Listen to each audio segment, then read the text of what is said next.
that's not me. Right. So I'm not going to do that. You know what I mean? Yeah, it's not like Dr. Souls destroy specular. Yeah. Today, we talk about, you were saying there's a saturation of things to do here, obviously, but there is up there too. And there's a ton of Asians up there too, right? Yeah. So, yeah. So there's a market for it. It's just we haven't been able to market it properly. Got it. And that's what we're figuring out here. That's the hard part too. Yeah, no, that's what I've heard from other comedians I've had on who host shows. They say the same thing. They're like, dude, just getting promotion and getting people to come is like the hardest part. Like, I mean, comedy is so ridiculous. It's like we already have to focus on being a good comedian, and now we have to be a world-class promoter on top of that. Yeah, I don't know about world-class. It's just like, because I've talked to comedians about this too. It's just like, I don't know that people post enough. Mm-hmm. Like people just, or the comics I meet who just refuse to have Instagram. I'm like, bro, what are you doing? Yeah. Like, what's wrong with you? Yeah. You know?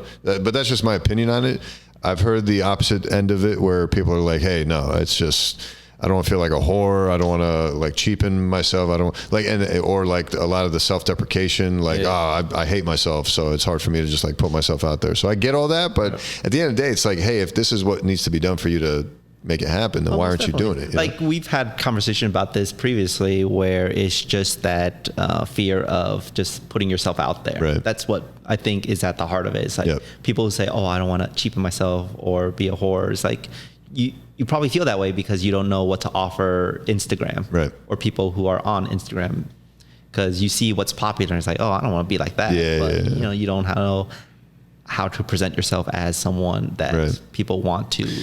Yeah, no, exactly. And my opinion on that is like, I think people may just be overthinking it, or maybe I've just thought of it sublimely to a level where I just like, I'm doing it subconsciously now. I don't know. But I just feel like personally, I don't follow any of the trends all that closely where I'm just like, oh man, they're doing it this way and this is getting 8,000 likes, so I gotta do stuff like that. I've never thought that way because I'm partially for what you said, where it's just like, oh, I don't want to do that, but also it's just like, that's not me, so I'm not gonna do that. You know what I mean? Yeah, it's not like Dr. Souls destroy specular. I mean, hey, I would love to do that. I kind of did that on my 100th show, which felt kind of good. And Small World, because I did it in my hometown.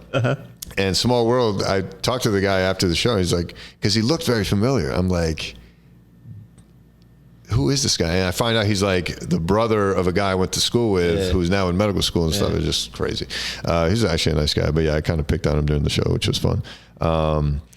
But no, so man, let me ask you. Well, no, social media is important. Yeah. Do it. Let me ask you though, so what's the struggle with, or if struggle is the right word, like what's the hurdle with like just putting whatever you want to put out there? Oh, I think I'm a very boring person outside of stand-up. I mean, I think so too, but... Oh, you think I'm boring? No. How dare you? No, I meant like I consider myself boring too, but I think this was another one of those mental hurdles I came over, which was, you know what, I'm just going to post whatever I'm into, and then I'm betting that because of the numbers game of social media, eventually someone's going to follow me. Because I'm sure you've seen it too, where like you see something popping off and you're like, why is this popping off? It makes no sense to me. Yeah. I've kind of like reverse engineered that to be like, hey, so people are putting out things that I'm not even into, and it's like taking off like crazy. Yeah. Why don't I put what I'm into, and maybe there will be a bunch of people into that. You know what I mean? And then playing the numbers game of like, okay, if I post every day, if I post every day, if I post every day, over time, eventually, you know, you gain an audience. Right. So, all right, I will try posting every day. What day's today? Today's the 20th? The 20th? Okay. The 20th. Starting the 22nd. I will post for 30 days straight, and let's see what. Well, that's here's the thing, man. I'm not saying I have all the keys, because like I'm not sitting. Well, I mean, I'm sitting pretty, but it's you have a lot of keys. But none of this came from social media, is I guess what I'm saying. So, granted, my social media is doing pretty good for what I would think as a boring person. I'm like, holy shit, I'm doing pretty good. You know, is there a flex button? You know, shit. See, what would be the flex button? Maybe this one. Damn, son, where'd you find this? I would qualify that one. Let's see. Yeah, no. That's my one drawback with this. I want like 20 of these. Okay. Not 8, but you can customize them, but I would have to just be sitting here and doing that. But anyway, no, I don't think posting every day is the right move for most people, but for some people it is. Mm-hmm. Sometimes I post like 8 times a day. Like, I don't give a shit, man.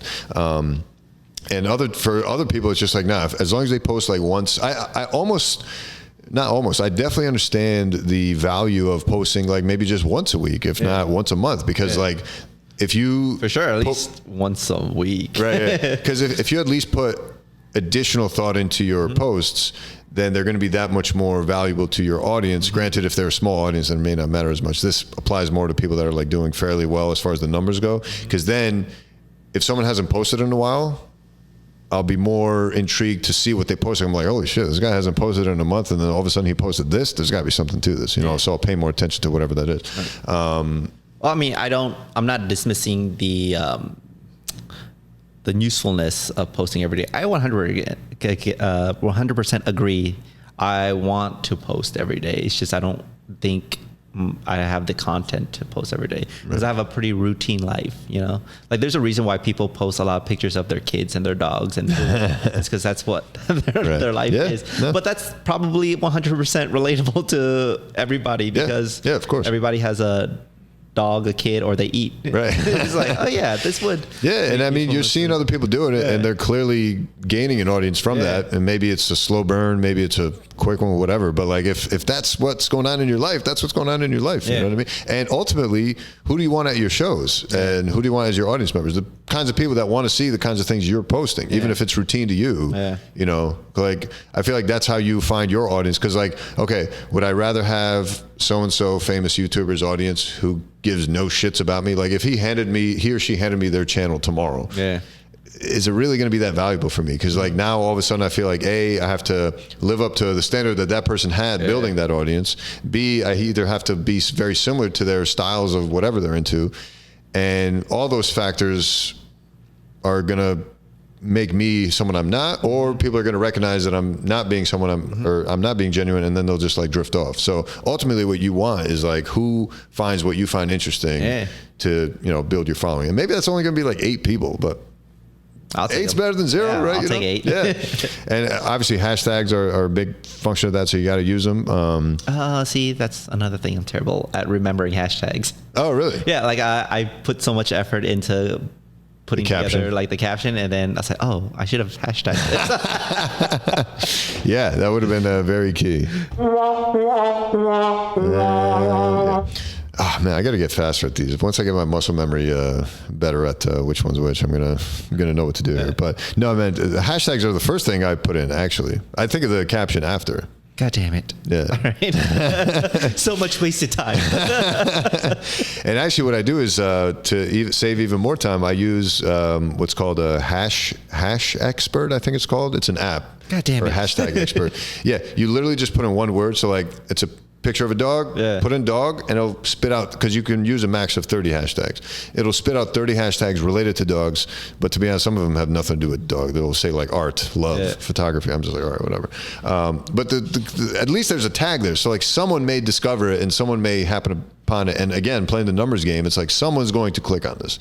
So, and if you do it enough, let alone every day, you're going to build a following. It's See, like, I have to be a good comedian and a promoter and a social media strategist. Yeah, but see, this, like, it's so funny you describe it that way, because I'm just talking like someone who just did it. You know what I mean? Like, I'm not an expert. I'm not a social media guru. I'm not, I'm not Gary Vee. I'm not like anything special. I was like, oh, this is just what I need to do, so I'm doing it. But I feel like you're looking at it like, oh man, I got to do all this like crazy stuff. It's not that. It's one of those things where like we've all seen jokes that were right in front of our faces, but like this comedian was able to put it together. Yeah. And you're like, God damn it, I wish I thought of that. Like it was right there for me to have. Right. It's just that. Gotcha. It's like I knew all this information, but like having it just spoken out loud, you're like, and I've had people tell me, it's like, you should do this, you should hashtags, but for you to just say it, present it the way you did, is like, God damn it, you're right. I wish you luck on your social media. I wish me luck too. But yeah, man, I really think it's that simple. I think it's just like, and get this, like, there's other comedians that I follow. Yeah. The stuff that they're posting, I don't really care for that much. Yeah. But that's okay. I'm okay with it. I'm just glad that they're posting what they enjoy, and then they're drawn in there, because we're all going to have different followings. Like the Bad Asian Show is not my audience. You know what I mean? Mm-hmm. Maybe there's a little bit of overlap, and vice versa. Like the sneaker crowd, and you're into sneakers, so like there's going to be some overlaps in certain things. But like your pure audience is not mine, and vice versa, or Schultz's, or fucking anyone else that we know.